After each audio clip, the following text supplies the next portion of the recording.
ਦੇਖਦੇ ਸਾਰੇ ਦਰਸ਼ਕਾਂ ਦਾ ਸਵਾਗਤ ਹੈ। ਮੈਂ ਹਾਂ ਤੁਹਾਡਾ ਆਪਣਾ ਹੋਸਟ ਸਤਨਾਮ ਸਿੰਘ। ਅੱਜ ਅਸੀਂ ਜਿਹੜੀ ਇੰਟਰਵਿਊ ਤੁਹਾਨੂੰ ਦਿਖਾਉਣ ਲੱਗੇ ਹਾਂ ਇਹ ਸਪੈਸ਼ਲੀ ਉਹਨਾਂ ਦੇ ਲਈ ਬਹੁਤ ਇੰਪੋਰਟੈਂਟ ਹੋਊਗੀ ਜਿਨ੍ਹਾਂ ਨੇ ਆਈਟੀ ਫੀਲਡ ਦੇ ਵਿੱਚ ਇੰਡੀਆ ਦੇ ਵਿੱਚ ਜਾਂ ਕੈਨੇਡਾ ਦੇ ਵਿੱਚ ਕੰਮ ਕਰਦੇ ਨੇ। ਸਾਡੇ ਨਾਲ ਭੈਣ ਜੀ ਨੇ ਅਤੇ ਇਹ ਖੁਦ ਇੱਥੇ ਆਈਟੀ ਫੀਲਡ ਦੇ ਵਿੱਚ ਕੰਮ ਕਰਦੇ ਨੇ ਅਤੇ ਆਪਾਂ ਜਾਣੀ ਕਿ ਕੋਸ਼ਿਸ਼ ਕਰਾਂਗੇ ਕਿ ਭੈਣ ਜੀ ਨੂੰ ਪੁੱਛਾਂਗੇ ਵੀ ਉਹ ਇੰਡੀਆ ਦੇ ਵਿੱਚੋਂ ਕਿਹੜੀ ਸਟੱਡੀ ਕਰਕੇ ਆਏ ਸੀਗੇ ਅਤੇ ਉਹਨਾਂ ਨੇ ਜਦੋਂ ਇੰਡੀਆ ਸਟੱਡੀ ਕਰਨ ਤੋਂ ਬਾਅਦ ਕਿਹੜੀ ਆਪਣੀ ਅੱਗੇ ਜਿਹੜੀ ਸੀਗੀ ਜੋਬ ਕੀਤੀ ਆ ਅਤੇ ਜੋਬ ਦਾ ਐਕਸਪੀਰੀਅੰਸ ਉਹਨਾਂ ਨੇ ਕੈਨੇਡਾ ਦੇ ਵਿੱਚ ਆ ਕੇ ਕਿੱਦਾਂ ਉਹਨੂੰ ਕੈਰੀ ਔਨ ਕੀਤਾ ਆ। ਅਤੇ ਸਭ ਨਾਲ ਪਹਿਲਾਂ ਭੈਣ ਜੀ ਦਾ ਸਵਾਗਤ ਕਰਦੇ ਹਾਂ। ਭੈਣ ਜੀ ਤੁਹਾਡਾ ਬਹੁਤ ਬਹੁਤ ਸਵਾਗਤ ਹੈ ਜੀ। ਅਤੇ ਭੈਣੇ ਤੁਸੀਂ ਸਭ ਨਾਲ ਪਹਿਲਾਂ ਦੱਸੋਗੇ ਜੀ ਤੁਸੀਂ ਇੰਡੀਆ ਦੇ ਵਿੱਚੋਂ ਕਿਹੜੇ ਕਾਲਜ ਦੇ ਵਿੱਚੋਂ ਗ੍ਰੈਜੂਏਸ਼ਨ ਕੀਤੀ ਸੀ ਜੀ? ਹਾਂਜੀ, ਮੈਂ ਪੰਜਾਬ ਟੈਕਨੀਕਲ ਯੂਨੀਵਰਸਿਟੀ ਦੇ ਅੰਡਰ ਕਾਲਜ ਹੈਗਾ ਜੀ ਜੀ ਸ਼੍ਰੀ ਮੁਕਤਸਰ ਸਾਹਿਬ ਦੇ ਵਿੱਚ ਭਾਈ ਮਹਾਂ ਸਿੰਘ ਕਾਲਜ ਆਫ ਇੰਜੀਨੀਅਰਿੰਗ, ਅਤੇ ਉੱਥੋਂ ਮੈਂ 2011 ਬੈਚ ਪਾਸ ਆਊਟ ਹਾਂ ਫॉर ਇਨਫੋਰਮੇਸ਼ਨ ਟੈਕਨੋਲੋਜੀ ਦੇ ਵਿੱਚ। ਠੀਕ ਹੈ ਭੈਣ। ਹਾਂਜੀ।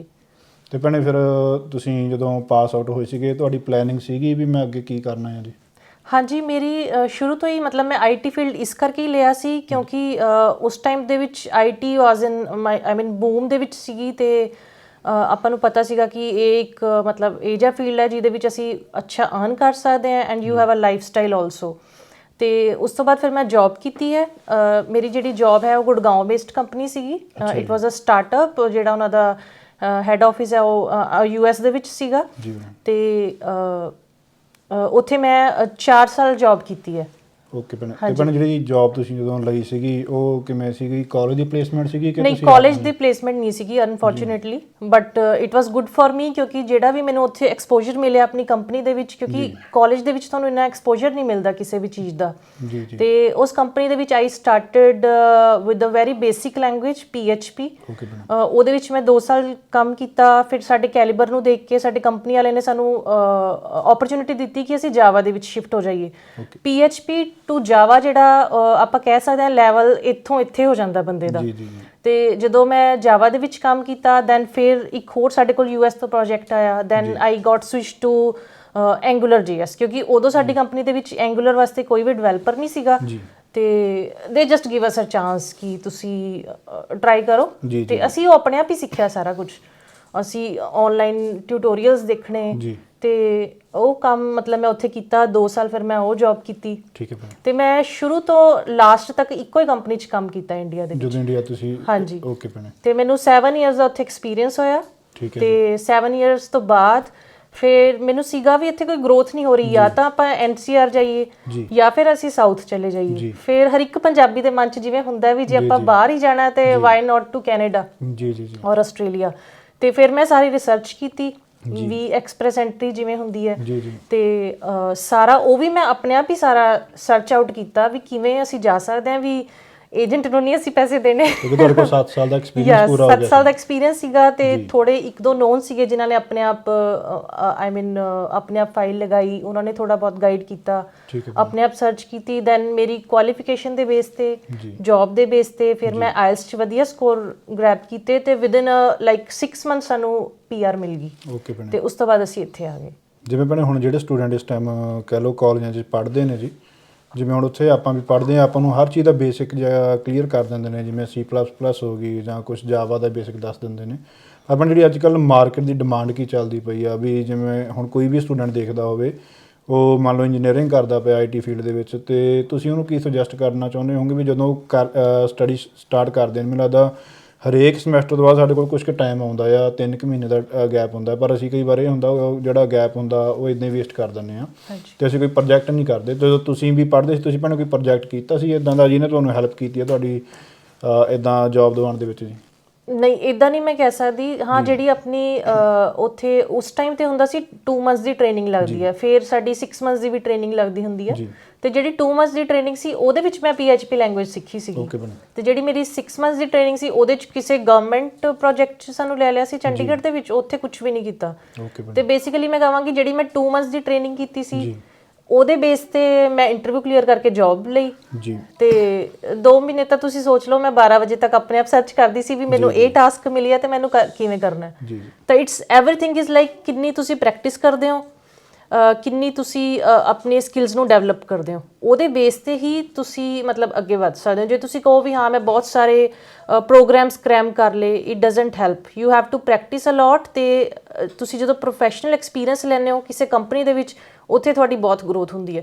ਇਟ ਡਜ਼ਨਟ ਮੈਟਰ ਕਿ ਤੁਸੀਂ ਬੀਟੈਕ ਕਰ ਲਈ, ਐਮਟੈਕ ਕਰ ਲਈ, ਤੁਸੀਂ ਇਹ ਥੀਸਿਸ ਕਰ ਲਏ, ਨਹੀਂ। ਮੈਂ ਕਹਿੰਦੀ ਹਾਂ ਜੇ 2 ਮੰਥਸ ਜਾਂ ਈਵਨ 4 ਮੰਥਸ ਤੁਸੀਂ ਕਿਸੇ ਕੰਪਨੀ ਦੇ ਵਿੱਚ ਜੌਬ ਕਰ ਲੈਂਦੇ ਹੋ, ਉਹ ਤੁਹਾਨੂੰ ਬਹੁਤ ਜ਼ਿਆਦਾ ਹੈਲਪਫੁਲ ਹੁੰਦੀ ਹੈ। ਈਵਨ ਤੁਸੀਂ MCA ਦੇ ਬੇਸ ਤੇ ਵੀ ਆਈ ਮੀਨ ਜੌਬ ਗ੍ਰੈਬ ਕਰ ਸਕਦੇ ਹੋ। ਜੀ ਜੀ। ਪਰ ਜਿਵੇਂ ਹੁਣ ਕੋਈ ਵੀ ਸਟੂਡੈਂਟ ਉਰੇ ਮੰਨ ਲਓ ਆਪਣੀ ਇੰਡੀਆ ਕਰਦਾ ਪਿਆ, ਕੁਝ ਵੀ ਕਰਦਾ ਪਿਆ, ਮੰਨ ਲਓ ਹੁਣ ਕੋਈ ਸਟੂਡੈਂਟ ਭੈਣ ਉੱਥੇ IT ਫੀਲਡ ਦੇ ਵਿੱਚ 1 ਸਾਲ ਉਹਨੇ ਕੰਮ ਕਰ ਲਿਆ ਜੀ, ਅਤੇ ਮੈਨੂੰ ਲੱਗਦਾ 1 ਜਾਂ 2 ਸਾਲ ਬਾਅਦ ਮੈਕਸੀਮਮ ਜਦੋਂ ਅਸੀਂ PR ਵੀ ਲਾਉਂਦੇ ਹਾਂ, ਮੈਨੂੰ ਲੱਗਦਾ 2 ਜਾਂ 3 ਸਾਲ ਬਾਅਦ ਉਹਦੇ ਵਧੀਆ ਜਿਹੜਾ ਕਹਿ ਲਓ ਸਿੰਗਲ ਬੰਦਾ ਜਿਹਦੀ ਨਹੀਂ ਮੈਰਿਜ ਹੋਈ, ਸ਼ਾਇਦ ਉਹਦੇ ਮੈਨੂੰ ਲੱਗਦਾ ਐਕਸਪ੍ਰੈਸ ਐਂਟਰੀ 'ਚ ਵਧੀਆ ਪੁਆਇੰਟ ਬਣ ਜਾਂਦੇ ਨੇ ਜੀ। ਹਾਂਜੀ, ਐਕਸਪ੍ਰੈਸ ਐਂਟਰੀ ਦਾ ਇਹ ਹੈਗਾ ਵੀ ਤੁਹਾਨੂੰ 778 ਇਜ਼ ਅ ਟਰਮ ਜਿਹੜੀ ਉਹ ਯੂਜ਼ ਕਰਦੇ ਨੇ, ਵੀ ਤੁਹਾਨੂੰ ਈਚ 7 ਜਿਹੜੇ ਸਕੋਰ ਚਾਹੀਦੇ ਨੇ, ਤੇ ਜਿਹੜਾ ਲਿਸਨਿੰਗ ਹੈ ਉਹਦੇ ਵਿੱਚ ਤੁਹਾਨੂੰ 8 ਸਕੋਰ ਚਾਹੀਦੇ ਨੇ। ਤੇ ਐਕਸਪ੍ਰੈਸ ਐਂਟਰੀ ਦੇ ਵਿੱਚ ਤੁਸੀਂ ਐਲੀਜੀਬਲ ਹੋ ਜੇ ਤੁਸੀਂ ਤੁਹਾਡੇ ਕੋਲ 1 ਸਾਲ ਦਾ ਐਕਸਪੀਰੀਅੰਸ ਹੈਗਾ ਜੌਬ ਦੇ ਵਿੱਚ।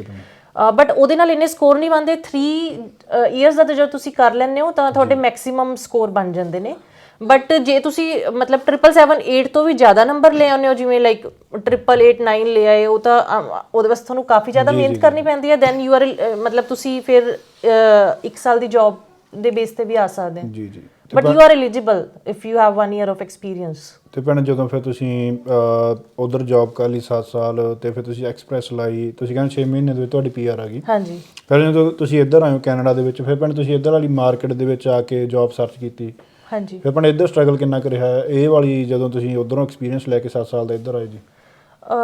ਟੂ ਬੀ ਵੈਰੀ ਫਰੈਂਕ, ਮੇਰੇ ਤੇ ਸ਼ੁਰੂ ਤੋਂ ਅਸੀਂ ਕਹਿ ਸਕਦੇ ਹਾਂ ਬਾਈ ਗੋਡਸ ਗ੍ਰੇਸ ਮੈਂ ਨਹੀਂ ਸਟਰਗਲ ਕੀਤਾ। ਹਾਂਜੀ।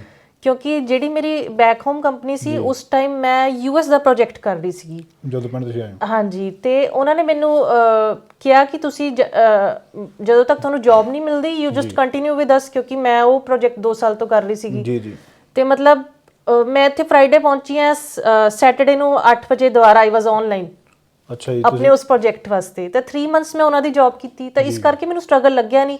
ਕਿਉਂਕਿ ਜਦੋਂ ਮੈਂ ਆਈ ਹਾਂ ਮੈਨੂੰ ਪਤਾ ਸੀਗਾ ਓਕੇ ਈਵਨ ਇਟਸ ਮਤਲਬ ਬਹੁਤ ਜ਼ਿਆਦਾ ਹਾਈ ਪੈਕੇਜ ਨਹੀਂ ਹੈ, but I am earning something ਜੀ। ਤੇ ਫਿਰ 2 ਮਹੀਨੇ ਬਾਅਦ ਫਿਰ ਮੈਂ ਅਪਲਾਈ ਕਰਨਾ ਸ਼ੁਰੂ ਕੀਤਾ SI ਸਿਸਟਮਸ ਤੇ ਹੋਰ ਕਾਫੀ ਜਿਵੇਂ ਰਿਕਰੂਟਮੈਂਟ ਏਜੰਸੀਜ਼ ਨੇ। ਤੇ ਜਦੋਂ ਹੀ ਮੈਂ ਰਾਤ ਨੂੰ ਅਪਲਾਈ ਕੀਤਾ ਉਸ time IT the coffee demand ਸੀਗੀ, ਹੁਣ ਵੀ ਹੈਗੀ ਆ। ਤੇ ਜਦੋਂ ਰਾਤ ਨੂੰ ਮੈਂ ਅਪਲਾਈ ਕੀਤਾ 8-9 ਵਜੇ, ਤੇ next day 12 AM I was getting ਜਾਨ ਕਿ ਤੁਹਾਨੂੰ ਕਾਲਸ ਆ ਗਈਆਂ ਜੀ। ਕਿ ਫਿਰ ਮੈਂ 2-3 ਜਗ੍ਹਾ ਇੰਟਰਵਿਊ ਦਿੱਤਾ ਜੀ।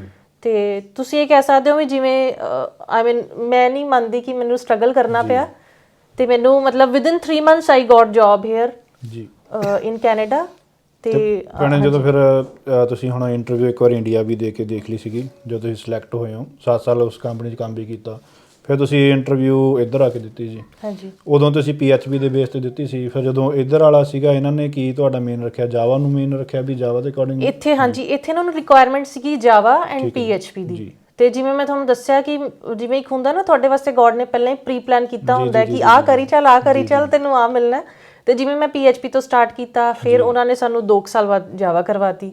ਫਿਰ ਉਹਨਾਂ ਨੇ ਵੋਲੰਟਰੀ ਕਿਹਾ ਕਿ ਤੁਸੀਂ ਐਂਗੂਲਰ 'ਚ ਕਰੋ, ਤਾਂ ਮੈਂ ਉਹ ਵੀ ਕਰ ਲਈ। ਫਿਰ ਜਦੋਂ ਮੈਂ ਇੱਥੇ ਆਈ ਤੇ ਜਿਹੜਾ ਮੈਨੂੰ ਪ੍ਰੋਜੈਕਟ ਵਾਸਤੇ ਉਹ ਸਰਚ ਕਰ ਰਹੇ ਸੀ ਉਸ ਟਾਈਮ ਐਟਲੀਸਟ 80 ਕੈਂਡੀਡੇਟਸ ਦੇ ਹਾਇਰਡ ਇਨ ਅ ਸੇਮ ਕੰਪਨੀ, ਤੇ ਆਈ ਵਾਜ਼ ਵਨ ਆਫ ਦੈਮ। ਤੇ ਉਹਨਾਂ ਨੂੰ ਜਾਵਾ ਤੇ ਜਾਵਾ ਐਂਡ ਐਂਗੂਲਰ ਚਾਹੀਦੀ ਸੀਗੀ ਜੀ। ਤੇ ਲੱਕੀਲੀ ਆਈ ਗੋਟ ਹਿਅਰ।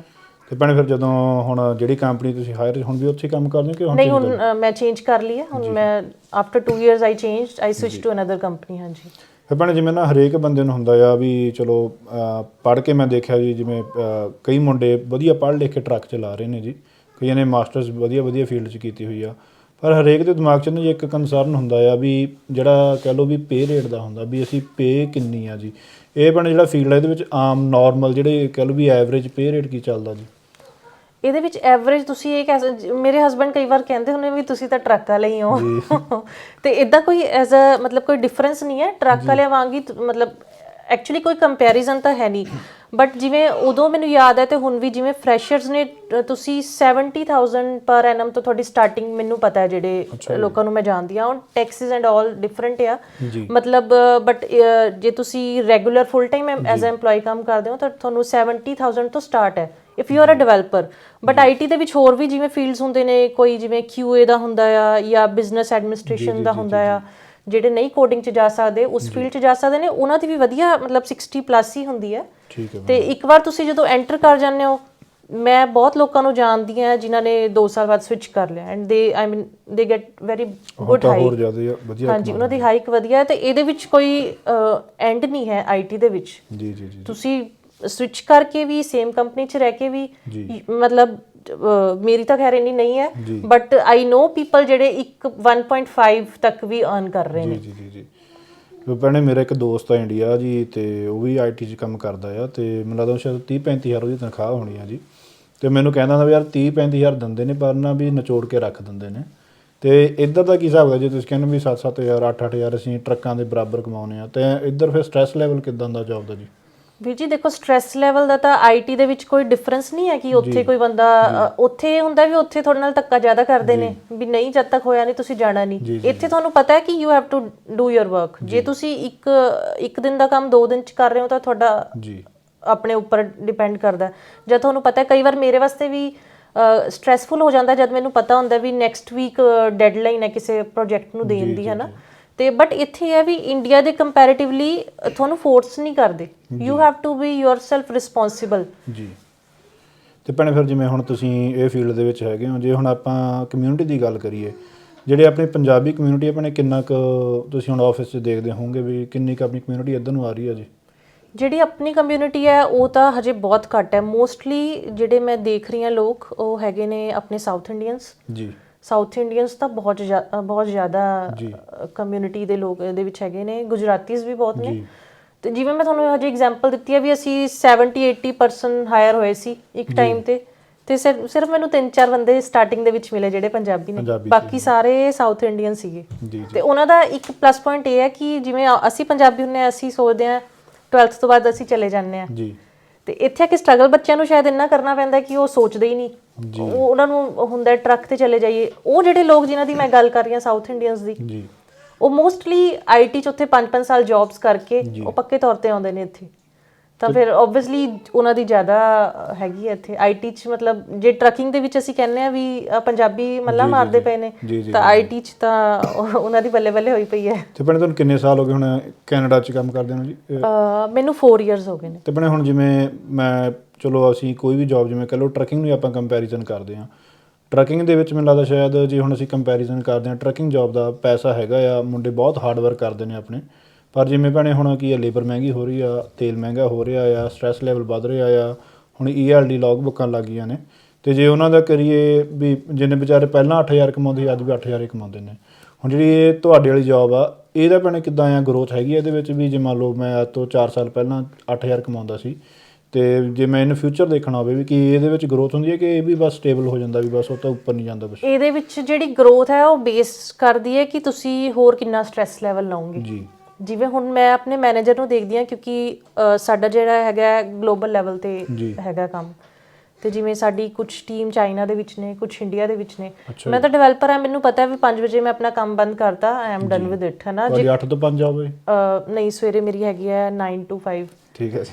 ਤੇ ਹੁਣ ਉਹਨਾਂ ਨੂੰ ਵਿਚਾਰਿਆਂ ਨੂੰ ਮੈਂ ਦੇਖਦੀ ਹਾਂ ਕਿ ਉਹਨਾਂ ਨੇ ਕੰਮ ਲੈਣਾ ਤਾਂ ਉਹ ਕਈ ਵਾਰ 6 ਵਜੇ ਵੀ ਉੱਠ ਕੇ ਲੈ ਰਹੇ ਨੇ, ਉਹਨਾਂ ਨੂੰ ਕਾਲਸ ਕਰਨੀਆਂ ਪੈਂਦੀਆਂ ਨੇ, ਤੇ ਕਈ ਵਾਰ 11 ਵਜੇ ਤੱਕ ਵੀ ਉਹਨਾਂ ਨੂੰ ਮੀਟਿੰਗਸ ਕਰਨੀਆਂ, because they have to manage globally, right. But ਹੈ ਤਾਂ ਉਹ ਆਈਟੀ ਦੇ ਵਿੱਚ ਹੀ, ਤਾਂ ਉਸ ਹਿਸਾਬ ਨਾਲ ਉਹਨਾਂ ਦੀ ਪੇ ਰੇਟ ਵੀ ਜ਼ਿਆਦਾ ਹੈ। ਜੀ। ਭੈਣੇ, ਜਿਵੇਂ ਹੁਣ ਸਾਡੇ ਕਈ ਮੁੰਡੇ ਕਹਿ ਲਓ ਵੀ ਟਰੱਕਿੰਗ ਦੇ ਵਿੱਚ ਕੰਮ ਕਰਦੇ ਨੇ, ਤੇ ਹੋ ਸਕਦਾ ਕਈਆਂ ਨੂੰ ਇਹ ਵੀਡੀਓ ਦੇਖ ਕੇ ਇਹ ਮਨ 'ਚ ਵਿਚਾਰ ਆਵੇ ਯਾਰ ਵੀ ਮੈਂ ਵੀ ਆਈਟੀ ਫੀਲਡ 'ਚ ਚੱਲਦਾ ਹਾਂ, ਤੇ ਵੀ ਚਲੋ ਦੇਖਦੇ ਹਾਂ ਵੀ ਕਿੰਨਾ ਕੁ ਔਖਾ ਸੌਖਾ ਕੰਮ ਆ। ਤੇ ਭੈਣੇ, ਕਿਵੇਂ ਆ ਵੀ ਕਿੰਨਾ ਕੁ ਸੌਖਾ ਜੇ ਇਹਨੂੰ ਸਿੱਖਣਾ ਹੋਵੇ ਇਹ ਕੰਮ ਨੂੰ? ਵੀ ਕਾਫੀ ਔਖਾ ਕੰਮ ਆ ਕਿ ਵੀ ਬਸ ਇਹ ਆ ਵੀ ਇੱਕ ਫਰੇਮ ਜਿਹਾ ਦਿੱਤਾ ਹੋਇਆ, ਬਸ ਉਹਨੂੰ ਸਿੱਖ ਲਓ ਤੇ ਬਾਅਦ ਵਿੱਚ ਕੰਮ ਚੱਲ ਜਾਂਦਾ ਜੀ? ਤੁਸੀਂ ਇਹ ਕਹਿ ਸਕਦੇ ਹੋ ਵੀ ਤੁਸੀਂ ਕੰਪਿਊਟਰ ਨੂੰ ਕੋਈ ਗੱਲ ਕਹਿਣੀ ਆ ਜੀ, ਵੀ ਮੈਂ ਤੈਨੂੰ ਇਦਾਂ ਟਾਈਪ ਕਰ ਰਿਹਾ, ਇਹਦਾ ਜਵਾਬ ਦੇ, ਤੇ ਉਹ ਤੁਹਾਨੂੰ ਪੂਰੀ ਉਹਦੀ ਕੋਡਿੰਗ ਕਰਨੀ ਹੈ ਤੁਸੀਂ। ਤੇ ਇਟਸ ਨਾਟ ਈਜ਼ੀ, ਬਟ ਹਾਂ ਇਹਦਾ ਇੰਪੋਸੀਬਲ ਨਹੀਂ ਹੈ। ਤੁਸੀਂ ਜੇ ਕੋਈ ਵੀ ਮਤਲਬ ਜਿਹਨੇ ਕਦੀ ਆਪਣੀ ਕਾਲਜ ਲਾਈਫ ਦੇ ਵਿੱਚ ਕੁਝ ਪ੍ਰੋਗਰਾਮਿੰਗ ਕੀਤੀ ਹੈ, C++ ਦਾ ਹੈਲੋ ਵਰਡ ਹੀ ਜੇ ਉਹਨੇ ਕਿਸੇ ਨੇ ਲਿਖਿਆ ਹੋਇਆ ਤਾਂ ਉਹ ਇਸ ਫੀਲਡ ਵਿੱਚ ਆ ਸਕਦੇ ਨੇ। ਬਟ ਮੈਂ ਇਹ ਨਹੀਂ ਕਹਿ ਸਕਦੀ ਕਿ ਬਹੁਤ ਈਜ਼ੀ ਹੈ, ਤੁਸੀਂ 6 ਮਹੀਨੇ ਲਾਓਗੇ ਜੀ ਫਿਰ ਕਿਤਾਬਾਂ ਪੜ੍ਹ ਲਓ, ਜਾਂ ਇੱਥੇ ਕਈ ਲੋਕ ਕੋਰਸਿਸ ਵੀ ਕਰਾਉਂਦੇ ਨੇ ਇੱਥੇ ਇਸ ਚੀਜ਼ ਦਾ ਜੀ ਟੈਸਟਿੰਗ ਦੇ ਵਿੱਚ ਕੋਰਸ ਕਰਵਾ ਦਿੰਦੇ ਨੇ ਕਿ ਤੁਹਾਡੀ ਅਸੀਂ ਮਤਲਬ ਪਲੇਸਮੈਂਟ ਕਰਵਾ ਦਾਂਗੇ, ਉਹ ਚੀਜ਼ਾਂ ਵੀ ਚੱਲ ਰਹੀਆਂ। ਬਟ ਮੈਂ ਇਦਾਂ ਦੇ ਲੋਕਾਂ ਨੂੰ ਵੀ ਜਾਣਦੀ ਹਾਂ ਜਿਨ੍ਹਾਂ ਨੇ ਕੋਰਸਿਸ ਕੀਤੇ but they were not able to crack the interview. ਤੇ ਗੱਲ ਇਹ ਹੈ ਵੀ ਤੁਹਾਨੂੰ ਪ੍ਰੈਕਟਿਸ ਕਰਨੀ ਪਏਗੀ। ਤੇ ਭੈਣੇ ਇਹਦਾ ਰੈਫਰੈਂਸ ਕਿੰਨਾ ਕੁ ਚੱਲਦਾ ਹੈ ਜੌਬ ਦੇ ਵਿੱਚ? ਮੰਨ ਲਓ ਕਹਿ ਲਓ ਵੀ ਜੇ ਕੋਈ ਬੰਦਾ ਕਿਸੇ ਨੂੰ ਜਾਣਦਾ ਆ, ਉਰੇ ਵੀ ਇੰਡੀਆ ਵਾਂਗੂ ਕੰਮ ਚੱਲਦਾ ਵੀ ਹਾਂ ਵੀ ਚਲੋ ਪੈਸੇ ਦੇ ਕੇ ਕੰਮ ਕਰਵਾ ਲਈਏ ਜੀ? ਨਹੀਂ ਉਹ ਤਾਂ ਕੰਮ ਬਿਲਕੁਲ ਨਹੀਂ ਹੈ। ਉਹ ਤੁਹਾਨੂੰ ਪੈਸੇ ਨਹੀਂ ਤੁਹਾਨੂੰ ਪੈਸੇ ਦੇ ਕੇ ਬੁਲਾ ਲੈਣਗੇ ਤੇ ਤੁਹਾਨੂੰ ਕਹਿਣਗੇ ਵੀ ਪ੍ਰੋਗਰਾਮ ਕੱਲ ਸਾਨੂੰ ਚੱਲਦਾ ਚਾਹੀਦਾ ਤੇ ਤੁਸੀਂ ਕਰ ਹੀ ਨਹੀਂ ਪਾਓਗੇ, ਫਿਰ ਕਿਵੇਂ ਹੋਏਗਾ? ਹਾਂ ਬਟ ਇਹ ਹੈ ਵੀ ਇੱਥੇ ਇੱਕ ਟਰਮ ਯੂਜ਼ ਕਰਦੇ ਨੇ ਆਈਸਬਰਗ ਜੀ। ਉਹ ਕਹਿੰਦੇ ਨੇ ਵੀ ਤੁਹਾਨੂੰ ਉੱਪਰ ਸਿਰਫ ਇੰਨੀ ਕੁ ਟਿਪ ਦਿਖ ਰਹੀ ਹੈ ਵੀ ਇੰਨੀਆਂ ਕੀ ਜੌਬਸ ਹੈ, ਬਟ ਕਹਿੰਦੇ ਏਡੀਆਂ ਥੱਲੇ ਨੇ ਜੀ ਆਈਟੀ ਦੀਆਂ ਜੌਬਸ। ਤੇ ਆਹ ਕਿਹਨਾਂ ਨੂੰ ਪਤਾ ਜਿਹੜੇ ਅੰਦਰ ਬੈਠੇ ਨੇ ਜੀ। ਤੇ ਜੇ ਤੁਹਾਡੇ ਕੋਲ ਕਿਸੇ ਦਾ ਰੈਫਰੈਂਸ ਹੈ ਤੇ ਉਹ ਤੁਹਾਡਾ ਰੈਜ਼ੂਮੇ ਅੱਗੇ ਮੈਨੇਜਰ ਨੂੰ ਜਾਂ ਜਿਹੜੇ ਵੀ ਰਿਕਰੂਟਰਸ ਨੇ ਉਹਨਾਂ ਨੂੰ ਦੇ ਦੇਣ, ਉਹ ਵੀ ਤੁਹਾਡੇ ਵਾਸਤੇ ਬਹੁਤ ਲੱਕ ਦੀ ਗੱਲ ਹੈ ਕਿ ਤੁਹਾਨੂੰ ਆਈ ਮੀਨ ਪਤਾ ਨਹੀਂ ਤੁਸੀਂ ਕਿੰਨੇ ਲੋਕਾਂ ਦੀ ਲਾਈਨ ਕ੍ਰਾਸ ਕਰਕੇ ਤੁਹਾਨੂੰ ਮੌਕਾ ਮਿਲ ਰਿਹਾ ਕਿ ਤੁਸੀਂ ਇੰਟਰਵਿਊ ਕਰੋ। ਤਾਂ ਰੈਫਰੈਂਸ ਬਹੁਤ ਵੱਡੀ ਚੀਜ਼ ਹੈ। ਮੈਂ ਬਹੁਤ ਜਣਿਆਂ ਦੀ ਰੈਫਰੈਂਸ ਪਾਈ ਹੈ ਬਟ ਕਿਸੇ ਦੀ ਜੌਬ ਲੱਗੀ ਨਹੀਂ ਕਿਉਂਕਿ ਉਹ ਇੰਟਰਵਿਊ ਨਹੀਂ ਉਹਨਾਂ ਦਾ ਕਲੀਅਰ ਹੋਇਆ। ਤੇ ਜਿਹੜਾ ਪੈਸੇ ਵਾਲਾ ਆਪਾਂ ਕੰਮ ਕਹਿੰਦੇ ਆ ਇਹ ਤਾਂ ਇੰਡੀਆ ਵੀ ਨਹੀਂ ਚੱਲਦਾ ਆਈਟੀ ਜੌਬ ਦੇ ਵਿੱਚ। ਤੇ ਭੈਣੇ ਜਿਵੇਂ ਹੁਣ ਇਹ ਵਾਲਾ ਬਿਜ਼ਨਸ ਚਲੋ ਹਰੇਕ ਬੰਦੇ ਨੂੰ ਹੁੰਦਾ ਨਾ ਵੀ ਜੇ ਕੋਈ ਬੰਦਾ ਅੱਜ ਕੋਈ ਵੀ ਕੰਮ ਕਰਦਾ ਆ, ਜਦੋਂ ਉਹ 'ਚ ਐਕਸਪਰਟ ਹੋ ਜਾਂਦਾ ਆ, ਉਹਨਾਂ ਦਾ ਵੀ ਮੈਂ ਆਪਣਾ ਕੰਮ ਵੀ ਸ਼ੁਰੂ ਕਰਾਂ। ਤੇ ਚਲੋ ਤੁਹਾਡੇ ਵੀ ਕਦੇ ਮਨ ਦੇ ਵਿੱਚ ਆਉਂਦਾ ਹੁੰਦਾ ਵੀ ਇਨ ਫਿਊਚਰ ਜਾ ਕੇ ਤੁਹਾਨੂੰ ਤਾਂ ਹੁਣ ਪਤਾ ਨਾ ਵੀ ਕਿੱਦਾਂ ਦੇ ਪ੍ਰੋਜੈਕਟ ਆਉਂਦੇ ਨੇ, ਵੀ ਜੇ ਤੁਸੀਂ ਸੇਮ ਬੰਦੇ ਅੰਡਰ ਰੱਖਦੇ ਹੋ ਵੀ ਮੈਂ ਵੀ ਕਿਸੇ ਕਦੇ ਇਨ ਫਿਊਚਰ ਜਾ ਕੇ ਮਹਾਰਾਜ ਸਾਹਿਬ ਕਿਰਪਾ ਕਰਨ ਤੁਹਾਡੀ ਕੰਪਨੀ ਹੋਵੇ। ਤੇ ਬਣੇ ਇੱਦਾਂ ਤੁਸੀਂ ਦੇਖਿਆ ਆਪਣੀ ਕਮਿਊਨਿਟੀ ਦੇ ਲੋਕ ਖੋਲ੍ਹਦੇ ਨੇ ਕੰਪਨੀਆਂ ਆਈਟੀ ਕਿ ਨਹੀਂ, ਉਹਨਾਂ ਦਾ ਕੋਈ ਇੰਟਰਸਟ ਨਹੀਂ ਜਾਂ ਜੌਬ ਕਰਨੀ ਪਸੰਦ ਕਰਦੇ? ਨਹੀਂ ਕਰਦੇ ਨੇ। ਹਾਂਜੀ ਇਟ ਡਿਪੈਂਡ ਕਰਦਾ ਵੀ ਤੁਹਾਨੂੰ ਕਿੰਨੇ ਈਅਰਸ ਦਾ ਐਕਸਪੀਰੀਅੰਸ ਹੋ ਗਿਆ। ਜਿਵੇਂ ਮੈਂ ਤੁਹਾਨੂੰ ਦੱਸ ਰਹੀ ਹਾਂ ਵੀ ਜਿਹੜੀ ਪਹਿਲੀ ਕੰਪਨੀ ਮੈਂ ਜੌਬ ਕੀਤੀ ਸੀਗੀ ਉਹਨਾਂ ਨੇ PhD ਕੀਤੀ ਸੀ ਇੱਥੇ ਆ ਕੇ। ਦੈਨ ਫਿਰ ਉਹਨਾਂ ਨੇ US ਦੇ ਵਿੱਚ ਕੰਪਨੀ ਆਪਣੀ ਸਟਾਰਟ ਕੀਤੀ ਸੀਗੀ। ਦੈਨ ਉਹਨਾਂ ਨੇ ਜਿੰਨੇ ਵੀ ਮਤਲਬ ਉਹਨਾਂ ਦੇ EMPLOYEES ਸੀਗੇ ਉਹਨਾਂ ਨੇ ਇੰਡੀਆ ਤੋਂ ਹਾਇਰ ਕੀਤੇ ਹੋਏ ਸੀਗੇ। ਤੇ ਇੱਦਾਂ ਦੇ ਕਈ ਲੋਕਾਂ ਨੂੰ ਮੈਂ ਜਾਣਦੀ ਹਾਂ ਜਿਹੜੇ ਇੱਥੇ ਕੁਝ ਸਾਲ ਜੌਬ ਦਾ ਐਕਸਪੀਰੀਅੰਸ ਲੈ ਕੇ ਤੇ ਉਸ ਤੋਂ ਬਾਅਦ ਆਪਣੀ ਕੰਪਨੀ ਓਪਨ ਕਰਦੇ ਨੇ। ਹਾਂਜੀ ਬਟ ਮਤਲਬ ਉਹਦੇ 'ਚ ਬਹੁਤ ਕਾਫੀ ਹੈਕਟਿਕ ਹੁੰਦਾ ਕਿਉਂਕਿ ਤੁਹਾਨੂੰ ਪਹਿਲਾਂ ਇੱਥੋਂ ਪ੍ਰੋਜੈਕਟ ਤੁਸੀਂ ਮਿਲਣਾ, ਉਹਦੇ ਵਿੱਚ ਤੁਹਾਡੇ ਕੋਲ ਬਹੁਤ ਸਾਰੀਆਂ ਸਕਿੱਲਸ ਚਾਹੀਦੀਆਂ ਤੁਹਾਨੂੰ। ਤੁਸੀਂ ਲੋਕਾਂ ਨੂੰ ਮਿਲੋਗੇ ਜਾ ਕੇ, ਫਿਰ ਤੁਸੀਂ ਮਾਰਕੀਟ 'ਚ ਨਿਗਾਹ ਰੱਖੋਗੇ ਕਿਸ ਟਾਈਪ ਦੇ ਪ੍ਰੋਜੈਕਟਸ ਨੇ, ਫਿਰ ਉਹ ਤੁਹਾਨੂੰ ਪ੍ਰੋਜੈਕਟ ਪਹਿਲਾਂ ਤੁਹਾਡੇ ਕੋਲ ਹੋਣਗੇ ਫਿਰ ਹੀ ਤੁਸੀਂ ਕੰਪਨੀ ਮਤਲਬ ਚਲਾ ਸਕੋਗੇ ਜੀ। ਤੇ ਭੈਣੇ ਜਿਵੇਂ ਹੁਣ ਕਹਿ ਲਓ ਵੀ ਤੁਸੀਂ ਯਾਨੀ ਕਿ ਸੁਜੈਸਟ ਕੀ ਕਰਨਾ ਚਾਹੋਗੇ ਜਿਹੜਾ ਤੁਹਾਡਾ ਐਕਸਪੀਰੀਅੰਸ ਰਿਹਾ ਹੈ? ਤੁਸੀਂ ਇੱਥੇ ਹਰੇਕ ਤਰ੍ਹਾਂ ਦੀ ਜਨਰੇਸ਼ਨ ਦੇਖ ਲਈ, ਇੱਕ ਤਾਂ ਉਹ ਦੇਖ ਲਈ ਆ ਜਿਹੜੀ ਕੈਨੇਡਾ PR ਹੋ ਕੇ ਆਉਂਦੀ ਆ, ਇੱਕ ਉਹ ਜਨਰੇਸ਼ਨ ਦੇਖ ਲਈ ਜਿਹੜੇ ਸਟੱਡੀ ਬੇਸ ਆਉਂਦੇ ਨੇ। ਹੁਣ ਸਟੱਡੀ ਬੇਸ ਦੋ ਤਰ੍ਹਾਂ ਦੇ ਆ ਰਹੇ ਨੇ, ਇੱਕ ਆ ਰਹੇ ਨੇ ਜਿਹੜੇ +2 ਕਰਕੇ ਆ ਰਹੇ ਨੇ, ਇੱਕ ਆ ਰਹੇ ਨੇ ਜਿਹੜੇ ਗ੍ਰੈਜੂਏਸ਼ਨਾਂ ਕਰਕੇ ਆ ਰਹੇ ਨੇ। ਤੁਸੀਂ ਉੱਧਰ ਵਾਲੇ ਜਿਹੜੇ ਆਪਣੀ ਆਉਣ ਵਾਲੀ ਪੀੜ੍ਹੀ ਆ ਜਿਨ੍ਹਾਂ ਨੇ ਪਲੈਨਿੰਗ ਕਰ ਰਹੇ ਨੇ ਬਾਹਰ ਜਾਣਾ ਆ, ਵੀ ਤੁਸੀਂ ਉਹਨਾਂ ਨੂੰ ਕੀ ਸੁਜੈਸਟ ਕਰਨਾ ਚਾਹੁੰਦੇ ਹੋ ਵੀ ਉੱਧਰ ਇਹ ਸਟੱਡੀ ਉੱਧਰ ਕਰਨ ਦਾ ਫਾਇਦਾ ਹੈ? ਕਿਉਂਕਿ ਜਦੋਂ ਇੱਧਰ ਆ ਜਾਂਦੇ ਅਸੀਂ ਨਾ ਸ਼ਿਫਟਾਂ 'ਚ ਉਲਝ ਜਾਂਦੇ ਬਣੇ ਵੀ ਸ਼ਿਫਟ ਲਾ ਲਈਏ ਤੇ ਫਿਰ ਬਾਅਦ ਵਿੱਚ ਜਦੋਂ ਵਰਕ ਪਰਮਿਟ ਆਉਂਦਾ ਫਿਰ ਸਾਨੂੰ PR ਦਾ ਹੋ ਜਾਂਦਾ ਆ। ਤੇ ਜੇ ਮੈਨੂੰ ਲੱਗਦਾ ਉੱਧਰ ਹੁੰਦੇ ਤਾਂ ਮੈਨੂੰ ਲੱਗਦਾ ਇਹ ਚੀਜ਼ਾਂ ਦਾ ਆਪਾਂ ਨੂੰ ਸਟ੍ਰੈਸ ਨਹੀਂ ਹੁੰਦਾ ਹੈ ਨਾ। ਜੇ ਹੁਣ ਇਨ ਫਿਊਚਰ ਕਿਸੇ ਨੇ ਆਉਣਾ ਹੋਵੇ ਤੁਸੀਂ ਕੀ ਪ੍ਰੈਫਰ ਕਰੋਗੇ ਵੀ ਉੱਧਰ ਇਹ ਵਰਕ ਸਿੱਖ ਕੇ ਆਉਣ ਜਾਂ ਵੀ ਸਟੱਡੀ ਉਹ ਇੱਧਰ ਆ ਕੇ ਕਰਨ ਵੀ ਉੱਧਰ ਟਾਈਮ ਵੇਸਟ ਨਾ ਕਰਨ ਜੀ? ਇਹਦੇ ਵਿੱਚ ਦੋ ਗੱਲਾਂ ਨੇ। ਜੇ ਤਾਂ ਤੁਸੀਂ ਵੈਲ ਸੈਟਲਡ ਫੈਮਿਲੀ ਦੇ ਵਿੱਚੋਂ, ਉਹ ਤੁਹਾਨੂੰ ਪੂਰਾ ਮਤਲਬ ਤੁਹਾਡੀ ਸਟੱਡੀ ਇੱਥੇ ਅਫੋਰਡ ਕਰ ਸਕਦੇ ਨੇ ਕਿ ਤੁਹਾਨੂੰ ਸ਼ਿਫਟਾਂ ਦੇ ਚੱਕਰਾਂ 'ਚ ਨਾ ਪੈਣਾ ਪਵੇ। ਤੇ ਜੇ ਤੁਸੀਂ ਇੱਥੇ ਆ ਕੇ ਪ੍ਰੋਪਰ ਐਜੂਕੇਸ਼ਨ ਲੈ ਸਕਦੇ ਹੋ, ਜਿਵੇਂ ਇੱਥੇ ਵੀ ਇੰਜੀਨੀਅਰਿੰਗ ਹੁੰਦੀ ਹੈ ਜਾਂ BSc ਕੰਪਿਊਟਰ ਸਾਇੰਸ ਵਗੈਰਾ ਹੁੰਦੀ ਹੈ, ਜੇ ਤੁਸੀਂ ਉਹ ਪ੍ਰੋਪਰ ਕਰਕੇ ਤੇ ਇੱਥੇ ਜੌਬ ਲੈਂਦੇ ਹੋ ਉਹਦਾ ਤਾਂ ਬਹੁਤ ਬੈਨੀਫਿਟ ਹੈ। ਬਟ ਮੋਸਟਲੀ ਮੈਂ ਦੇਖਦੀ ਹਾਂ ਵੀ ਬੱਚੇ ਉੱਥੋਂ ਸਿਰਫ ਸੋਚਦੇ ਨੇ 12th ਕਰ ਲਈ, 2 ਸਾਲ ਦਾ ਕੋਰਸ ਲੈ ਲੈਂਦੇ ਆ, ਸਾਲ ਦਾ ਕੋਰਸ ਲੈਂਦੇ ਆ, ਤੇ ਉਹ ਕਈ ਵਾਰ ਕਾਫੀ ਪਿੰਚ ਹੁੰਦਾ ਕਿ ਮਤਲਬ ਮੇਰੇ ਪੰਜਾਬ 'ਚੋਂ ਜਿਹੜੇ ਬੱਚੇ ਆ ਰਹੇ ਨੇ ਉਹ ਇੱਦਾਂ ਬਹੁਤ ਜ਼ਿਆਦਾ ਸਫਰ ਕਰਦੇ ਨੇ। ਤੇ ਮੇਰੇ ਨਾਲ ਤਾਂ ਜੋ ਵੀ ਬੰਦਾ ਗੱਲ ਕਰਦਾ ਨਾ, ਕਈ ਵਾਰ ਕਈਆਂ ਨੂੰ ਲੱਗਦਾ ਕਿ ਇਹ ਆਪ ਤਾਂ ਚਲੇ ਗਏ ਨੇ ਬਟ ਸਾਨੂੰ ਕਹਿੰਦੇ ਵੀ ਨਹੀਂ 3-4 ਸਾਲ ਉੱਥੇ ਜੌਬ ਕਰੋ ਫਿਰ ਆਓ। ਮੈਂ ਤਾਂ ਉਹੀ ਚੀਜ਼ ਦੱਸ ਸਕਦੀ ਹਾਂ ਜਿਹੜੀ ਚੀਜ਼ ਮੈਂ ਆਪ ਐਕਸਪੀਰੀਅੰਸ ਕੀਤੀ ਹੋਵੇ। ਤੇ ਜਿਵੇਂ ਮੈਂ ਤੁਹਾਨੂੰ ਕਹਿ ਰਹੀ ਹਾਂ ਕਿ ਮੇਰੇ ਵਾਸਤੇ ਬਹੁਤ ਜ਼ਿਆਦਾ ਸਟਰਗਲ ਨਹੀਂ ਰਿਹਾ ਕਿਉਂਕਿ ਮੈਂ ਉੱਥੇ ਜੌਬ ਕਰਕੇ, ਮੈਂ ਤੁਹਾਨੂੰ ਦੱਸ ਰਹੀ ਹਾਂ ਮੈਂ 7 ਇਅਰਸ ਉੱਥੇ ਜੌਬ ਕੀਤੀ ਤੇ ਮੇਰੇ 'ਚ ਕੁਛ ਤਾਂ ਕੈਪੇਬਿਲਿਟੀ ਸੀ ਵੀ ਮੈਨੂੰ ਉੱਥੇ ਵੀ ਜੌਬ ਮਿਲ ਗਈ, ਵਿਦਿਨ 3 ਮੰਥਸ ਮਿਲ ਗਈ। ਤਾਂ ਮੈਨੂੰ ਤਾਂ ਉਸ ਚੀਜ਼ ਦਾ ਹੀ ਬੈਨੀਫਿਟ ਹੋਇਆ। ਮੈਂ ਹਰ ਇੱਕ ਨੂੰ ਇਹੀ ਕਹਿੰਦੀ ਹਾਂ ਕਿ ਜਾਂ ਤਾਂ ਤੁਸੀਂ ਮਤਲਬ ਪ੍ਰੋਪਰ ਐਜੂਕੇਸ਼ਨ ਜਿਹੜੀ ਡਿਗਰੀ ਹੁੰਦੀ ਹੈ ਉਹ ਇੱਥੇ ਕਰੋ, ਦੈਨ ਪ੍ਰੋਪਰ ਟ੍ਰੇਨਿੰਗ ਕਰਕੇ ਤੁਸੀਂ IT ਫੀਲਡ 'ਚ, ਕੰਪਿਊਟਰ ਸਾਇੰਸ ਫੀਲਡ 'ਚ ਜਾ ਸਕਦੇ ਹੋ। And it's very very good field. ਤੁਹਾਡਾ ਵਰਕ ਲਾਈਫ ਬੈਲੈਂਸ ਹੁੰਦਾ ਹੈ, ਤੁਹਾਨੂੰ I mean you get everything here in this field. ਪਰ ਜੇ ਤੁਸੀਂ ਥੋੜਾ ਬਹੁਤ ਪੜ੍ਹ ਕੇ ਉੱਥੋਂ 12th ਕਰਕੇ ਸੋਚਦੇ ਹੋ ਵੀ ਚਲੋ ਚੱਲੀਏ, ਫਿਰ ਉਹ ਤਾਂ ਮੇਰੇ ਖਿਆਲ ਸਾਰੀ ਉਮਰ ਬਹੁਤ ਔਖਾ ਆ ਬੱਚਿਆਂ ਵਾਸਤੇ। ਤੇ ਭੈਣ ਜਿਵੇਂ ਹੁਣ ਤੁਸੀਂ ਜਦੋਂ ਕਦੇ ਇੰਡੀਆ ਜਾਂਦੇ ਹੋਵੋਗੇ, ਜਿਹੜਾ ਹੁਣ ਤੁਸੀਂ ਕਦੇ ਇੰਡੀਆ ਦਾ ਜਿਹੜਾ ਕਹਿ ਲਓ ਵੀ ਆਪਣਾ IT ਫੀਲਡ ਆ ਉਹਨੂੰ ਕਦੇ ਤੁਸੀਂ ਦੇਖਦੇ ਹੋਵੋਗੇ, ਉੱਧਰ ਜਿਹੜੀ ਮਾਰਕੀਟ ਆ IT ਦੀ ਉਹ ਕਿੱਦਾਂ ਦੀ ਲੱਗਦੀ ਹੈ ਭੈਣ ਤੁਹਾਨੂੰ? ਹੁਣ ਕਿੱਦਾਂ ਹੈ ਵੀ ਉੱਧਰ ਮਾਰਕੀਟ ਡਾਊਨ ਜਾ ਰਹੀ ਆ, ਜਿਵੇਂ ਇੱਧਰ ਹੈਗੀ ਆ ਮਾਰਕੀਟ, ਦੋਨਾਂ ਨੂੰ ਤੁਸੀਂ ਜੇ ਕਦੇ ਕੰਪੈਰੀਜ਼ਨ ਕਰਕੇ ਦੇਖਿਆ ਜੀ? IT ਤਾਂ ਚਲਾ ਹੀ ਇੰਡੀਆ ਰਿਹਾ ਜੀ। ਸਾਰੀ ਜਿਹੜੀ ਮਤਲਬ ਤੁਸੀਂ ਕਹਿ ਸਕਦੇ ਹੋ, ਜਿਵੇਂ ਮੈਂ ਤੁਹਾਨੂੰ ਦੱਸਿਆ ਵੀ ਮੋਸਟਲੀ IT ਦੇ ਵਿੱਚ ਜਿਹੜੇ ਹੈਗੇ ਨੇ ਨੰਬਰ 1 ਤੇ ਮੈਂ ਦੇਖ ਰਹੀ ਹਾਂ ਆਪਣੇ ਇੰਡੀਆ ਤੋਂ ਸਾਊਥ ਇੰਡੀਅਨਸ, ਜੀ। ਦੂਸਰਾ ਚਾਈਨੀਜ਼ ਕਮਿਊਨਿਟੀ ਬਹੁਤ ਜ਼ਿਆਦਾ ਆ ਜੀ। ਪਰ ਜਿਹੜਾ ਕਲਾਇੰਟ ਕਿੱਥੋਂ ਆਉਂਦਾ ਹੈ ਜ਼ਿਆਦਾ? ਕਲਾਇੰਟ ਹੁਣ ਜਿਵੇਂ ਕਲਾਇੰਟ ਤਾਂ ਓਵਰਆਲ ਵਰਲਡ ਦੇ ਵਿੱਚੋਂ ਹੈ। ਹਾਂਜੀ, ਸਾਰੇ ਪਾਸਿਓਂ ਹੀ ਹੈਗਾ, ਕਿਉਂਕਿ ਜਿਹੜੇ ਮੋਸਟਲੀ ਕਿੱਦਾਂ ਹੁੰਦਾ ਵੀ ਜਿਵੇਂ ਇਨਫੋਸਿਸ ਕੰਪਨੀ ਆ ਉੱਥੇ, ਜਾਂ ਵਿਪਰੋ ਹੈਗੀ ਆ, ਜਾਂ TCS ਹੈਗੀ ਆ, ਉਹ ਕਲਾਇੰਟਸ ਜਿਹੜੇ ਮਤਲਬ ਕਲਾਇੰਟਸ ਉਹਨਾਂ ਦੇ ਜਿਹੜੇ ਹੁੰਦੇ ਨੇ ਉਹਨਾਂ ਤੋਂ ਪ੍ਰੋਜੈਕਟਸ ਲੈਂਦੇ ਨੇ। ਫਿਰ ਉਹ ਕੀ ਕਰਦੇ ਨੇ, ਆਪਣੇ EMPLOYEES ਨੂੰ ਇੱਧਰ ਉੱਧਰ ਸ਼ਿਫਟ ਕਰਦੇ ਰਹਿੰਦੇ ਨੇ ਜਿਹੜੇ ਵਰਕ ਪਰਮਿਟਸ ਤੇ ਆਉਂਦੇ ਨੇ। ਹਾਂਜੀ। ਤੇ ਭੈਣੇ ਜਿਵੇਂ ਹੁਣ ਕਹਿ ਲਓ ਆਪਣਾ ਗੂਗਲ ਦੇ ਵਿੱਚ ਸੁਮਿਤ ਨਾਮ ਆ ਸ਼ਾਇਦ ਮੁੰਡੇ ਦਾ, ਜਿਹੜਾ ਹੈ ਨਾ ਜੀ ਕਹਿ ਲਓ CEO ਇਸ ਟਾਈਮ ਜੀ, ਉਹ ਵੀ ਚਲੋ ਇੰਡੀਆ ਦਾ ਵੀ ਅੱਡਾ ਤਕੜੀ ਪੋਸਟ 'ਤੇ ਆ ਜੀ। ਹੁਣ ਜਾਣੀ ਕਿ ਜੇ ਕੋਈ ਵੀ ਬੰਦਾ ਹੋਵੇ ਜਿਹਦਾ ਫਿਊਚਰ ਪਲਾਨ ਹੋਵੇ ਵੀ ਮੈਂ ਭਾਈ IT ਫੀਲਡ ਦੇ ਵਿੱਚ ਜਾਣਾ ਆ, ਅਤੇ ਜਾਣੀ ਕਿ ਆਉਣ ਵਾਲੀ ਜਨਰੇਸ਼ਨ ਵੀ ਹੈਗੀ, ਪਰ ਤੁਸੀਂ ਇੱਕ ਉਹਨਾਂ ਨੂੰ ਛੋਟਾ ਜਿਹਾ ਮੈਸੇਜ ਦੇਣਾ ਚਾਹੁੰਦੇ ਹੋ ਵੀ ਭਾਈ ਮੈਂ ਇਸ ਫੀਲਡ 'ਚ ਹੈਗੀ ਹਾਂ, ਮੈਂ ਆਹ ਪ੍ਰੋਬਲਮ ਫੇਸ ਕੀਤੀਆਂ ਨੇ, ਪਰ ਮੈਂ ਨਹੀਂ ਚਾਹੁੰਦੀ ਵੀ ਤੁਸੀਂ ਅੱਗੇ ਜਾ ਕੇ ਇਹ ਚੀਜ਼ਾਂ ਨਾ ਫੇਸ ਕਰੋ, ਕਿਉਂਕਿ ਆਪਣੇ ਹਰੇਕ ਚੀਜ਼ ਦਾ ਬੈਡ ਐਕਸਪੀਰੀਅੰਸ ਵੀ ਹੁੰਦਾ ਅਤੇ ਚੰਗਾ ਵੀ ਹੁੰਦਾ ਹੈ। ਤੁਸੀਂ ਚਲੋ ਅੱਜ ਇੰਨਾ ਕਮਾ ਰਹੇ ਹੋ ਜਾਂ ਕਹਿ ਲਓ ਇੱਕ ਮੁਕਾਮ 'ਤੇ ਪਹੁੰਚੇ ਹੋ, ਉਹਦੇ ਵਿੱਚ ਸਟਰਗਲ ਵੀ ਰਹੀ ਹੋਣੀ ਹੈ ਤੁਹਾਡੀ, ਅਤੇ ਜੇ ਜਾਣੀ ਕਿ ਤੁਸੀਂ ਕਿਸੇ ਨੂੰ ਗਾਈਡ ਕਰਨਾ ਹੋਵੇ ਵੀ ਇਹ ਸਟਰਗਲ ਉਹ ਨਾ ਦੇਖੇ ਜਾਂ ਹੁਣ ਤੁਸੀਂ ਉਹ ਮਿਹਨਤ ਕਰਨ ਲੱਗ ਜਾਵੇ, ਕਿਹੜੀ ਚੀਜ਼ ਸੁਜੈਸਟ ਕਰਨੀ ਚਾਹੋਗੇ ਜਿਹੜੀ ਨਵੀਂ ਪੀੜ੍ਹੀ ਆ ਭੈਣੇ ਵੀ? ਮੈਂ ਤਾਂ ਆਪਣੇ ਜਿਹੜੇ ਵੀ ਛੋਟੇ ਭੈਣ ਭਰਾ ਜਿਹੜੇ ਉੱਥੋਂ ਤਿਆਰੀ ਕਰਦੇ ਪਏ ਨੇ ਕਿ ਅਸੀਂ ਕੈਨੇਡਾ ਦੇ ਵਿੱਚ ਆਈਏ ਅਤੇ ਵੈਲ ਐਸਟੈਬਲਿਸ਼ ਲਾਈਫ ਇੰਜੋਏ ਕਰ ਸਕੀਏ ਇੱਥੇ, ਹੈ ਨਾ, ਮੈਂ ਉਹਨਾਂ ਨੂੰ ਇਹੀ ਸੁਜੈਸਟ ਕਰਾਂਗੀ ਤੁਸੀਂ ਜਦੋਂ ਪੜ੍ਹਦੇ ਹੋ ਉੱਥੇ ਤਾਂ ਡਟ ਕੇ ਮਿਹਨਤ ਕਰੋ, ਪੜ੍ਹਾਈ ਕਰੋ, ਅਤੇ ਜਿਹੜੀ ਬੁੱਕਿਸ਼ ਜਾਂ ਜਿਵੇਂ ਆਪਾਂ ਕਹਿ ਲੈਂਦੇ ਹਾਂ ਕਿਤਾਬੀ ਜਾਣਕਾਰੀ ਹੈ ਜਾਂ ਕਿਤਾਬੀ ਨੌਲੇਜ ਹੈ, ਉਹ ਤੁਹਾਡੇ ਬਿਲਕੁਲ ਕੰਮ ਨਹੀਂ ਆਉਣੀ। ਕੰਮ ਤੁਹਾਡੇ ਆਉਣਾ ਹੈ ਵੀ ਜਿਹੜੇ ਵੀ ਜੇ ਤੁਸੀਂ IT ਫੀਲਡ ਦੇ ਵਿੱਚ ਆਉਣਾ ਹੈ, ਤੁਸੀਂ ਪ੍ਰੋਗਰਾਮਿੰਗ ਨੂੰ ਜਿਹੜੇ ਤੁਹਾਡੇ ਬੇਸਿਕਸ ਨੇ ਤੁਸੀਂ ਉਹਨੂੰ ਕਲੀਅਰ ਕਰੋ। ਨਾਲੇ ਕਦੀ ਵੀ ਇਹ ਨਾ ਸੋਚੋ ਕਿ ਮੈਂ ਜਾਵਾ ਕਰਨੀ ਹੈ, ਮੈਂ C++ ਕਰਨੀ ਹੈ।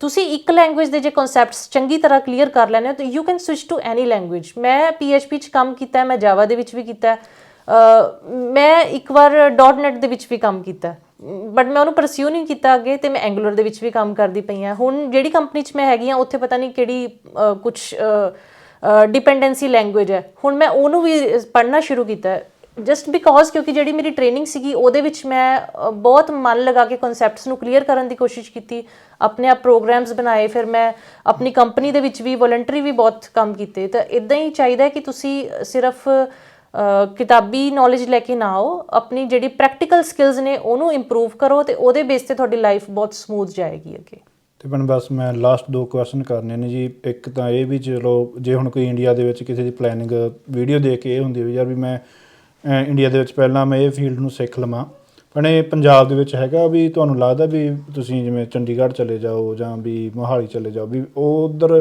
ਕਿਉਂਕਿ ਕਈ ਵਾਰ ਇਹ ਹੁੰਦਾ ਨਾ ਆਪਣੇ ਕਈ ਵਿਚਾਰੇ ਪਿੰਡਾਂ 'ਚ ਰਹਿੰਦੇ ਨੇ ਅਤੇ ਉਹਨਾਂ ਨੂੰ ਇਹ ਨਹੀਂ ਪਤਾ ਲੱਗਦਾ ਵੀ ਮੈਂ ਜਾਵਾਂ ਕਿੱਥੇ ਜੀ। ਤੁਹਾਡੇ ਤਾਂ ਐਕਸਪੀਰੀਅੰਸ ਪਿਆ ਤੁਹਾਨੂੰ ਆਪਣੇ, ਜੇ ਆਪਾਂ ਪੰਜਾਬ ਦਾ ਦੇਖਣਾ ਵੀ IT ਫੀਲਡ 'ਤੇ ਉਹਨਾਂ ਨੇ ਜਾਣਾ ਹੋਵੇ ਤਾਂ ਕਿਹੜੀ ਲੋਕੇਸ਼ਨ ਭੈਣੇ ਜ਼ਿਆਦਾ ਬੈਟਰ ਆ ਪੰਜਾਬ ਦੇ ਵਿੱਚ? ਤੁਸੀਂ ਜਦੋਂ ਮੈਂ ਪੜ੍ਹਦੀ ਸੀਗੀ ਉਦੋਂ ਹੁੰਦਾ ਸੀ ਸਾਰੇ ਜਣੇ ਚੰਡੀਗੜ੍ਹ ਚਲੀਏ, ਬਟ ਹੁਣ ਮੈਂ ਦੇਖ ਰਹੀ ਹਾਂ ਜਲੰਧਰ ਦੇ ਵਿੱਚ ਵੀ ਬਹੁਤ ਸਾਰੇ ਮਤਲਬ ਇੰਸਟੀਟਿਊਟਸ ਖੁੱਲ੍ਹ ਗਏ ਨੇ ਜਿਹੜੇ ਟ੍ਰੇਨਿੰਗ ਪ੍ਰੋਵਾਈਡ ਕਰਦੇ ਨੇ। ਲੁਧਿਆਣਾ ਦੇ ਵਿੱਚ ਵੀ ਹੁਣ ਤਾਂ ਹੱਬ ਹੈਗਾ, ਤੁਸੀਂ ਜਿਸ ਤਰ੍ਹਾਂ ਮਰਜ਼ੀ ਦੀ ਟ੍ਰੇਨਿੰਗ ਲੈ ਸਕਦੇ ਹੋ, ਅਤੇ ਚੰਡੀਗੜ੍ਹ ਤਾਂ ਹੈਗਾ ਹੀ ਆਪਣਾ, ਚੰਡੀਗੜ੍ਹ ਮੋਹਾਲੀ। ਠੀਕ ਹੈ। ਹਾਂਜੀ। ਅਤੇ ਭੈਣੇ ਦੂਜਾ ਸੀਗਾ ਮੈਨੂੰ ਇਹ ਵੀ ਚਲੋ ਹੁਣ ਜਿਵੇਂ ਇਹ ਇਕੱਲਾ ਮੈਨੂੰ ਇਹ ਨਹੀਂ ਹੈਗਾ ਵੀ +2 ਤੋਂ ਬਾਅਦ, ਕਿਉਂਕਿ ਮੈਨੂੰ ਲੱਗਦਾ ਵੀ ਜਿਹੜੀ ਇਹ ਚੀਜ਼ ਆ ਕਿਸੇ ਨੇ 10ਵੀਂ ਤੋਂ ਬਾਅਦ ਸਿੱਖਣੀ ਹੋਵੇ ਜਾਂ 11ਵੀਂ ਬਾਅਦ ਛੁੱਟੀਆਂ ਹੁੰਦੀਆਂ ਨੇ, ਅਤੇ ਭੈਣੇ ਕਿਹੜੀ ਚੀਜ਼ ਤੋਂ ਜਾਣੀ ਕਿ ਸ਼ੁਰੂ ਕਰ ਲੈਣਾ ਚਾਹੀਦਾ ਹਰੇਕ ਨੂੰ ਸਿੱਖਣਾ ਜੀ? ਵੀ ਜਿਵੇਂ ਭੈਣੇ ਕਿਹੜੀ ਲੈਂਗੁਏਜ ਵੀ ਉਹਨੂੰ ਐਟਲੀਸਟ ਜਦੋਂ ਕਹਿ ਲਓ ਵੀ ਛੁੱਟੀਆਂ ਆਉਂਦੀਆਂ ਨੇ ਜਾਂ ਕਹਿ ਲਓ ਆਪਣੇ ਗਰਮੀ ਦੀਆਂ ਛੁੱਟੀਆਂ ਆ ਗਈਆਂ, ਸਿਆਲ ਦੀਆਂ ਛੁੱਟੀਆਂ ਆ ਗਈਆਂ, ਵੀ ਬੱਚਿਆਂ ਨੂੰ ਟਾਈਮ ਨਹੀਂ ਵੇਸਟ ਕਰਨਾ ਚਾਹੀਦਾ, ਵੀ ਐਟਲੀਸਟ ਇਹ ਬੇਸਿਕ ਫਸਟ ਸਟੈਪ ਇਹ ਆ ਵੀ ਇਹ ਜ਼ਰੂਰ ਸਾਰੇ ਕਵਰ ਕਰੋ। ਉਸ ਤੋਂ ਬਾਅਦ ਤੁਹਾਡਾ ਇੰਟਰਸਟ ਹੋਊਗਾ, ਜਿਹਨੇ PHP ਜਾਣਾ PHP ਚਲੇ ਜਾਓ, .NET ਜਾਣਾ .NET ਜਾਓ। ਤੁਸੀਂ ਭਾਵੇਂ ਕਿ ਕਿਹੜਾ ਸੁਜੈਸਟ ਕਰਨਾ, ਜਿਹੜੇ 10ਵੀਂ 11ਵੀਂ ਦੇ ਬੱਚੇ ਨੇ ਵੀ ਉਹ ਇਹ ਚੀਜ਼ ਸਟਾਰਟ ਕਰ ਲੈਣ ਵੀ ਇਹ ਜੀ। Excuse me. ਹੁਣ ਤਾਂ ਵੀਰ ਜੀ ਜਿਹੜੀ ਆਪਾਂ ਕਹਿ ਰਹੇ ਨਾ 10ਵੀਂ 11ਵੀਂ ਵਾਲੀ ਗੱਲਾਂ ਤਾਂ ਪਿੱਛੇ ਰਹਿ ਗਈਆਂ। ਜੀ। ਮੇਰਾ ਭਾਂਜਾ ਹੈਗਾ 5th ਕਲਾਸ 'ਚ ਹੈ ਤੇ ਕੋਡਿੰਗ ਕਰ ਰਿਹਾ 5th ਕਲਾਸ ਦੇ ਵਿੱਚ। ਹਾਂਜੀ, ਜਿਵੇਂ ਹੁਣ ਆਪਾਂ ਦੇਖਦੇ ਹਾਂ ਵਾਈਟ ਹੈਟ ਜੂਨੀਅਰ ਔਰ ਸਮਥਿੰਗ ਇਦਾਂ ਦੇ ਆਨਲਾਈਨ ਕੋਰਸਿਸ ਕੋਵਿਡ 'ਚ ਹੀ ਬਹੁਤ ਜ਼ਿਆਦਾ ਫੇਮਸ ਹੋਏ ਨੇ, ਤਾਂ ਉਹ 5th 'ਚ ਕਰ ਰਿਹਾ। ਹੁਣ ਮੈਂ ਤੁਹਾਨੂੰ ਕੀ ਦੱਸਾਂ ਫਿਰ ਵੀ ਕਦੋਂ ਕਰਨਾ ਚਾਹੀਦਾ, ਇਹ ਥੋੜਾ ਇੰਟਰਸਟ ਤੇ ਗੱਲ ਹੈ। ਬਾਕੀ ਇਹ ਵੀ ਪਰ ਬਣ ਬੇਸਿਕ ਕਦੀ ਵੀ ਸਿੱਖ ਸਕਦੇ ਹੋ ਤੁਸੀਂ। ਬੇਸਿਕ ਉਹੀ ਆ ਜੀ ਹੁਣ ਵੀ ਚੱਲਦਾ ਪਿਆ ਵੀ C ਹਾਂਜੀ C++ ਕਰ ਸਕਦੇ ਹੋ ਤੁਸੀਂ। HTML ਤੋਂ ਸਿੱਖਣਾ ਸ਼ੁਰੂ ਕਰ ਸਕਦੇ ਹੋ। ਉਹਦੇ ਵਿੱਚ ਸਿੰਪਲ ਹੁੰਦਾ, ਥੋੜਾ ਇੰਟਰੈਕਟਿਵ ਹੁੰਦਾ, ਤੁਸੀਂ ਥੋੜੀ ਕਲਰ ਜੇ ਦਿਖਾ ਦਿੰਦੇ ਹੋ ਜੀ। ਤੇ ਉਹ ਬੱਚਿਆਂ ਨੂੰ ਛੋਟੇ ਬੱਚਿਆਂ ਨੂੰ ਇਹ ਲੱਗਦਾ ਵੀ ਮੈਂ ਕਰ ਲਿਆ, ਬਟਨ ਕਲਿੱਕ ਕੀਤਾ ਤੇ ਕੰਪਿਊਟਰ ਮੈਨੂੰ ਆਨਸਰ ਕਰ ਰਿਹਾ ਨਾ, ਤੇ ਕੈਲਕੂਲੇਟਰ ਬਣਾ ਲਿਆ, ਸਿੰਪਲ ਚੀਜ਼ਾਂ ਜੀ। ਇਦਾਂ ਦੀਆਂ ਚੀਜ਼ਾਂ। ਕੁਝ ਤੁਸੀਂ ਸੌਫਟਵੇਅਰ ਨੂੰ ਦੱਸ ਸਕਦੇ ਹੋ ਵੀ ਅੱਜ ਕੱਲ੍ਹ ਮਾਰਕੀਟ ਕਿਹੜੇ ਸੌਫਟਵੇਅਰ ਚੱਲ ਰਹੇ ਨੇ ਜੀ, ਵੀ ਜਿਹੜੇ ਤੁਹਾਡੀ ਕਹਿ ਲਓ ਜਾਵਾ ਦੇ ਵਿੱਚ ਚੱਲ ਰਹੇ ਨੇ, ਵੀ ਕੀ ਯੂਜ਼ ਕਰ ਰਹੇ ਨੇ ਉਹ ਸੌਫਟਵੇਅਰ ਦੇ ਵਿੱਚ? ਮੋਸਟਲੀ ਜਿਹੜੇ ਸੌਫਟਵੇਅਰ ਨੇ ਮੋਸਟਲੀ ਜਾਵਾ ਹੀ ਯੂਜ਼ ਕਰਦੇ ਨੇ, ਬਿਕੋਜ਼ ਜਿਹੜੀ ਜਾਵਾ ਹੈਗੀ ਇੱਕ ਤਾਂ ਓਪਨ ਸੋਰਸ ਹੈਗੀ ਹੈ ਤੇ ਸਿਕਿਉਰ ਹੈ ਜੀ। ਤੇ ਇਹਦੇ ਵਿੱਚ ਵੀ ਅੱਗੇ ਹੁਣ ਫਰੇਮਵਰਕਸ ਆ ਗਏ ਨੇ, ਸਪਰਿੰਗ ਬੂਟ ਵਗੈਰਾ, ਤੇ ਉਹ ਫਰੇਮਵਰਕਸ ਨੇ ਤੁਹਾਨੂੰ ਮਤਲਬ ਬਿਲਕੁਲ ਬੇਸਿਕ ਤੋਂ ਨਹੀਂ ਕੁਝ ਵੀ ਕਰਨਾ ਪੈਂਦਾ ਜੀ। You just go, it's ready. ਇਹਦੇ ਵਿੱਚ ਬਸ ਕੋਡਿੰਗ ਤੁਸੀਂ ਕਰ ਸਕਦੇ ਹੋ। ਹਾਂਜੀ। ਬਾਕੀ ਭੈਣ ਅਸੀਂ ਕੋਸ਼ਿਸ਼ ਕਰਾਂਗੇ ਵੀ ਜੇ ਤੋਂ ਮੰਨ ਲਓ ਕਿਸੇ ਨੇ ਇਨਫੋਰਮੇਸ਼ਨ ਲੈਣੀ ਹੋਵੇ ਤਾਂ ਸਾਡੀ ਈਮੇਲ ਆਈਡੀ ਥੱਲੇ ਚੱਲਦੀ ਹੋਊਗੀ, ਵੀ ਤੁਸੀਂ ਸਾਨੂੰ ਕੁਐਸਚਨ ਕਰ ਲਓ ਤੇ ਅਸੀਂ ਭੈਣ ਜੀ ਉਹਨਾਂ ਨੂੰ ਅੱਗੇ ਪੁੱਛ ਲਾਂਗੇ।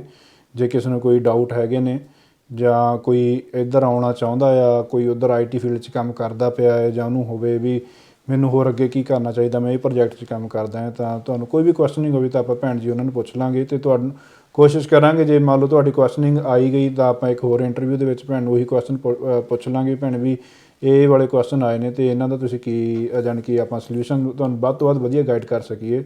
ਬਾਕੀ ਅਸੀਂ ਹੁਣ ਦੁਬਾਰਾ ਫਿਰ ਭੈਣ ਜੀ ਦਾ ਭੈਣੇ ਧੰਨਵਾਦ ਕਰਦੇ ਹਾਂ ਜੀ, ਤੁਸੀਂ ਸਾਨੂੰ ਅੱਜ ਟਾਈਮ ਦਿੱਤਾ ਜੀ। ਅਤੇ ਇਹੀ ਉਮੀਦ ਕਰਦੇ ਹਾਂ ਵੀ ਜਿਹੜੇ ਸਾਡੇ ਪੰਜਾਬੀ ਨੇ ਵੀ ਜਿਵੇਂ ਟਰੈਕਿੰਗ ਦੇ ਵਿੱਚ ਛਾਏ ਹੋਏ ਨੇ, ਵੀ IT ਫੀਲਡ ਦੇ ਵਿੱਚ ਵੀ ਆਪਾਂ ਨੇ ਛਾਉਣਾ ਆ। ਅਤੇ ਕਿਉਂਕਿ ਇਹ ਆ ਵੀ ਜਿਵੇਂ ਭੈਣ ਜੀ ਨੇ ਦੱਸਿਆ ਵੀ ਇੱਧਰ ਵੀ ਪੈਸਾ ਵਧੀਆ ਆ, ਆਪਾਂ ਨੂੰ ਹਰੇਕ ਨਹੀਂ ਹੁੰਦਾ ਵੀ ਜੇ ਮੈਂ ਘਰੋਂ ਬਾਹਰ ਹਾਂ ਤਾਂ ਮੇਰਾ ਇਹ ਆ ਵੀ ਪੈਸਾ ਵਧੀਆ ਬਣੇ। ਅਤੇ ਮੈਂ ਇਹੀ ਉਮੀਦ ਕਰਦਾ ਵੀ ਜਿੰਨੇ ਵੀ ਪੰਜਾਬ ਦੇ ਨਵੇਂ ਮੁੰਡੇ ਨੇ ਜਾਂ ਕੁੜੀਆਂ ਨੇ ਉਹ ਜ਼ਰੂਰ IT ਫੀਲਡ ਵੱਲ ਧਿਆਨ ਦਿਓ, ਤਾਂ ਜੋ ਕਿ ਇਹ ਆ ਵੀ ਆਪਾਂ ਹਰ ਪਾਸੇ ਆਪਣੇ ਝੰਡੇ ਗੱਡ ਸਕੀਏ। ਅਤੇ ਭੈਣ ਜੀ ਦਾ ਦੁਬਾਰਾ ਫਿਰ ਤੋਂ ਧੰਨਵਾਦ। ਅਤੇ ਜੇ ਤੁਹਾਨੂੰ ਅੱਜ ਦਾ ਜਿਹੜਾ ਕਹਿ ਲਓ ਐਪੀਸੋਡ ਵਧੀਆ ਲੱਗਿਆ ਹੋਵੇ ਤਾਂ ਕਿਰਪਾ ਕਰਕੇ ਕਮੈਂਟਾਂ ਦੇ ਵਿੱਚ ਜ਼ਰੂਰ ਦੱਸ ਦਿਓ, ਅਤੇ ਇਹੋ ਜਿਹੀਆਂ ਹੋਰ ਵੀਡੀਓ ਦੇਖਣ ਦੇ ਲਈ ਸਾਡੇ ਚੈਨਲ ਨੂੰ ਸਬਸਕ੍ਰਾਈਬ ਕਰ ਲਿਓ। ਧੰਨਵਾਦ।